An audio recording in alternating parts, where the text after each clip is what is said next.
अस्सलाम वालेकुम रहमतुल्लाहि व बरकातुहू। जी हाँ दोस्तों, मैं एहतिशाम निज़ामी कासमी इस वीडियो में 3 बड़ी ख़ास खबरों से आपको आगाह करेंगे। आप सब हजरात से गुजारिश है इस वीडियो को मुकम्मल देखिएगा।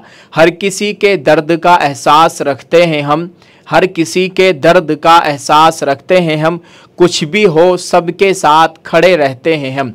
दोस्तों, मौलाना अरशद मदनी साहब सदर जमीयतुल उलमा हिंद का एक बहुत बड़ा कारनामा आज सोशल मीडिया पर खूब वायरल हो रहा है। आपको याद होगा भी 2-3 दिन पहले उत्तर प्रदेश के हाथरस में हिंदुओं का एक बहुत बड़ा मजहबी प्रोग्राम हो रहा था।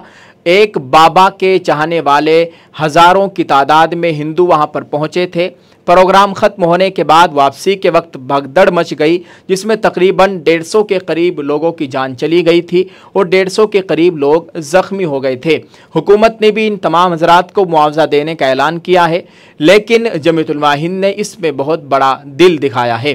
दोस्तों, आपको बताते चले, भारतीय मुसलमानों की ये खालिस मजहबी जमात है। इस भगदड़ में मरने वालों के घर वालों को 10,000 रुपये और जो इसमें ज़ख्मी हुए हैं उनको 5-5 हज़ार रुपये देने का ऐलान किया है।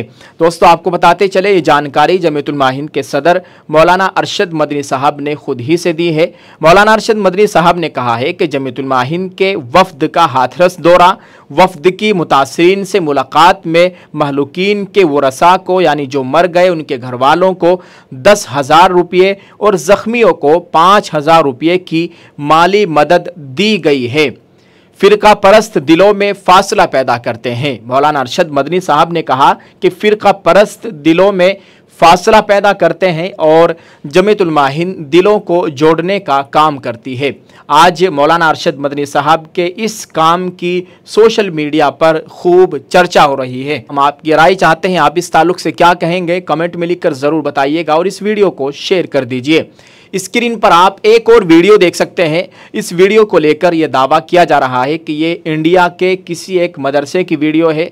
2-3 दिन से सोशल मीडिया पर खूब वायरल हो रही है। आज कई लोगों से जानकारी मिली जिन्होंने बताया कि इंडिया के किसी एक मदरसे की वीडियो है। दोस्तों, मदरसे में ऐसा हो नहीं सकता। अगर ऐसा मदरसे में होगा तो फिर वो मदरसा हो ही नहीं सकता। आपको बताते चले, ये वीडियो कई रोज़ से वायरल है, जिसमें दावा किया गया है कि ये इंडिया के किसी एक मदरसे की वीडियो है, जिसमें साफ तौर पर देखा जा सकता है कि एक लड़की बुर्का पहने हुए डांस कर रही है और वहाँ पर दाढ़ी टोपी वाले लोग भी बैठे हुए दिखाई दे रहे हैं।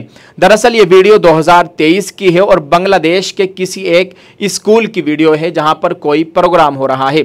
लेकिन चाहे कहीं की भी वीडियो हो, चाहे स्कूल की या मदरसे की वीडियो हो, लेकिन ये मुसलमान है और मुसलमान ऐसा कर रहे हैं। ये बहुत अफसोस की बात है, कितने शर्म की बात है कि दाढ़ी टोपी वाले लोग यहाँ पर बैठे हुए हैं, अपने आप को मुसलमान समझते हैं और इनके सामने बुर्का पहने हुए एक लड़की डांस कर रही है और ये वीडियो सोशल मीडिया पर खूब वायरल है। अल्लाह ताला इन लोगों को हिदायत नसीब फरमाए। लेकिन ये बात साफ है कि इंडिया के किसी मदरसे की वीडियो नहीं है और बाहर से भी किसी मदरसे की वीडियो नहीं, बल्कि ये एक स्कूल की वीडियो है। इसलिए इस वीडियो को आपके साथ हमने शेयर किया है। दोस्तों, तीसरी जानिब एक बहुत अच्छी खबर आपके साथ शेयर करेंगे। डेनमार्क से एक बड़ी खबर आ रही है कि डेनमार्क में 50 से ज़ायद नौजवान लड़कों और लड़कियों ने इस्लाम कबूल कर लिया है। अल्हम्दुलिल्लाह, अल्लाह ताला इनके ईमान को सलामत रखे, इनकी जान माल इज़्ज़त आबरू की मुकम्मल हिफाजत फरमाए। अगर मशरिक ने इस्लाम को छोड़ दिया है तो अल्लाह मगरिब वालों को अपने दीन के लिए इस्तेमाल करेगा। अल्लाह ताला हम सब के ईमान और अमाल की मुकम्मल हिफाजत फरमाए। आप इस ताल्लुक से दोस्तों क्या कहेंगे कमेंट में लिखकर ज़रूर बताइएगा। आए दिन इस्लाम के खिलाफ बड़ी बड़ी साजिशें हो रही है, लेकिन ये बात भी बरहक है कि दुनिया का सबसे बड़ा मज़हब इस्लाम है और सबसे तेज़ी से फैलने वाला मज़हब भी मज़हब इस्लाम है। अल्लाह ताला इस्लाम का बोलबाला फरमाए, आमीन। आप क्या कहना चाहेंगे कमेंट में ज़रूर लिखें और मौलाना अरशद मदनी साहब के ताल्लुक से आप क्या राय रखते हैं कमेंट में लिखकर ज़रूर बताइएगा। और ये वीडियो रुकनी नहीं चाहिए, जितना हो सके इसको शेयर कर दीजिए। जज़ाकल्लाह। अस्सलामु अलैकुम व रहमतुल्लाहि व बरकातुहू।